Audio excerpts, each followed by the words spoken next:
Olá, meu caro aluno, tudo bem? Vamos dar continuidade então sobre o conteúdo mecanismos linguísticos, para você construir a argumentação do seu texto, a redação modelo Enem, tudo bem?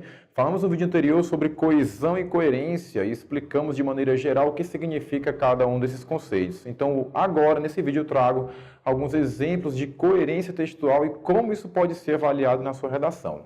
Por exemplo, quando se fala de coerência textual, a gente tem aqui uma relação lógica entre as informações do seu texto. Como assim, professor? Será que aquilo que você está colocando na sua redação faz sentido? Será que aquilo que você colocou no seu texto tem alguma relação lógica com as informações que vão servir de argumentação para defender, no caso, a sua tese? Então, se um texto ele tem coerência, o que isso vai querer dizer? Vai mostrar, pessoal, o seu conhecimento de mundo, por exemplo, das informações, questões de inferências, deduções e a natureza da informação, a informatividade, tudo bem? Então, um texto que não apresenta, por exemplo, esses detalhes que eu comentei agora, ele vai ser considerado um texto incoerente. Não vai ser possível você conseguir estabelecer um sentido naquela informação que você acabou de colocar na sua redação, tudo bem? Então, algumas vezes, a gente tende a colocar algumas ideias no nosso texto sem saber se de fato aquilo tem sentido ou não. Vamos pegar aqui um exemplo. Observe esse primeiro parágrafo aqui. Suponha que o tema fale sobre tecnologia, por exemplo. Então a pessoa vai escrever algo desse tipo. Empresas japonesas, como a Sony e a Nokia, têm se destacado no ramo da tecnologia há vários anos. Então, se você observar, se eu olhar para a questão gramatical, está perfeito. As vírgulas estão nos seus lugares corretos, as palavras estão acentuadas, aquelas que devem ter um acento, então não temos nenhum problema em relação à gramática aqui ainda. Mas há algo nesse parágrafo que não faz sentido. Mas o que, professor? Observe o seguinte, quando eu falo de empresas japonesas, logo em seguida eu vou citar exemplos de empresas que têm essa característica aqui.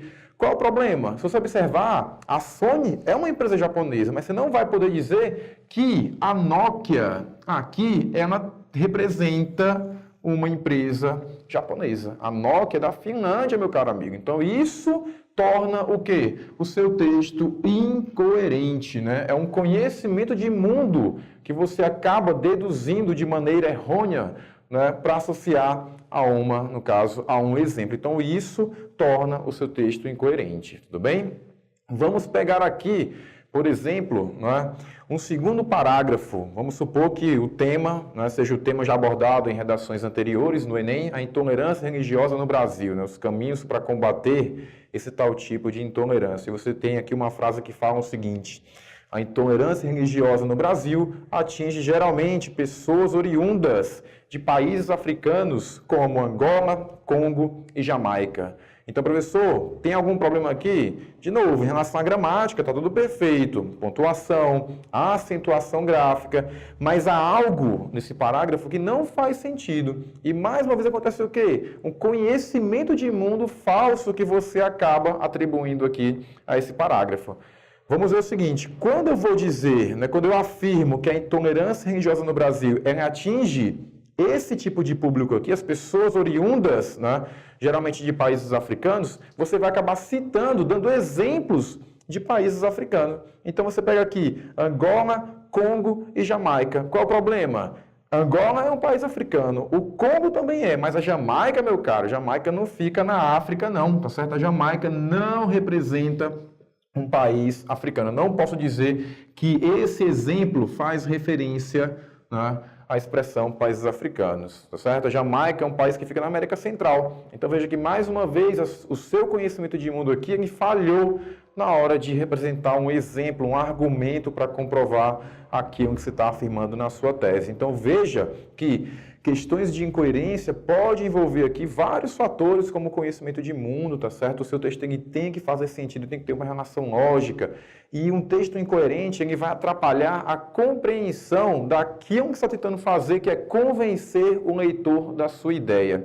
Outras vezes você pode acabar fazendo o quê? Repetindo a mesma ideia, tá? E isso vai atrapalhar o que nós chamamos de coerência textual. Então, toda vez que você for citar alguma coisa na sua redação, meu amigo, for colocar um exemplo, Tenha certeza daquilo que você está dizendo. Sempre busque, vamos supor, colocar uma fonte. Se tiver uma fonte lá no texto motivador, coloque isso para comprovar que a informação que você está colocando ali, no caso, é verdadeira. A redação do Enem, ela não cabe, por exemplo, se você for colocar informações que você acha, né? Você não pode achar nada, você tem que ter certeza da opinião, da informação que você coloca no seu texto. Porque isso daqui, infelizmente, alguns, né, candidatos acabam errando com frequência, porque às vezes a pessoa não tem um conhecimento de mundo, não tem uma leitura muito ampla. Como é que você pode resolver isso daqui? É uma questão de leitura, meu aluno. Você tem que ler um pouco mais para saber o que significa algo dentro do tema da sua redação. Tudo bem? Então, nos vídeos posteriores, a gente vai ver outros exemplos também que tratam de coerência na sua redação.